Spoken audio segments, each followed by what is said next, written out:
আসসালামু আলাইকুম। ছাদ বাগানে বা মাঠ বাগানে যারা গাছ বাজার থেকে কিনে নিয়ে আসেন, কিছু দেখবেন বাজারে বাজারে নিচের মাটি ছাড়া কিছু চারা বিক্রি করে। এই যে আমি চারা আনছিলাম লোকাল বাজার থেকে, বাজারের নামটা বলতেছি না। এই যে এগুলো আনার পরে আমি ছত্রাকনাশক টাশক সব কিছু যা করণীয় করছি। এই দেখেন এতগুলা গাছের মধ্যে কোনটা বাঁচবে আমি বুঝতে পারতেছি না। তবে এতগুলা গাছ সস্তা নাই না। বিভিন্ন নার্সারিতে কিছু গাছ বিক্রি করে নিচে ফলিসহ। এই ধরনের গাছ লুকোনোর চেষ্টা করবেন।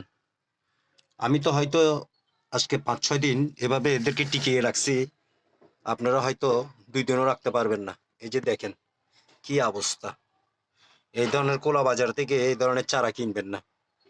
নিচে যারা পলি আছে, পলির মধ্যে যেগুলো গাছ তাজা দেখা যায়, এই ধরনের চারা নেওয়ার চেষ্টা করবেন। ভালো থাকবেন। ওয়ালাইকুম।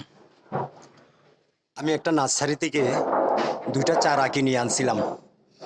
এই যে চারার গ্রোথ গুলো দেখেন, মাশাআল্লাহ খুবই সুন্দর, খুবই সুন্দরভাবে অনেক আগা শাখা বের হয়েছে। আমি 2G কাটিং করে দিচ্ছি, এখান যেগুলো টাইল বের হচ্ছে এগুলোর মধ্যে ফুল বের হচ্ছে। দেখা যাক কি হয়। এই যে আমি আমার ঘরে একটা ভাঙা টুকরি ছিল, টুকরির মধ্যে আমি বসেছি। আর এখানে 2টা লুকছি আজকে 2 সপ্তাহের উপরে হয়। তাজা আছে ঠিক আছে, কিন্তু আজও সামনে শাখা বের হচ্ছে না। বুঝতে পারতেছি না এগুলো হবে কি না। দেখা যাক। ভালো থাকবেন। ভালো চারা কেনার চেষ্টা করবেন নার্সারি থেকে।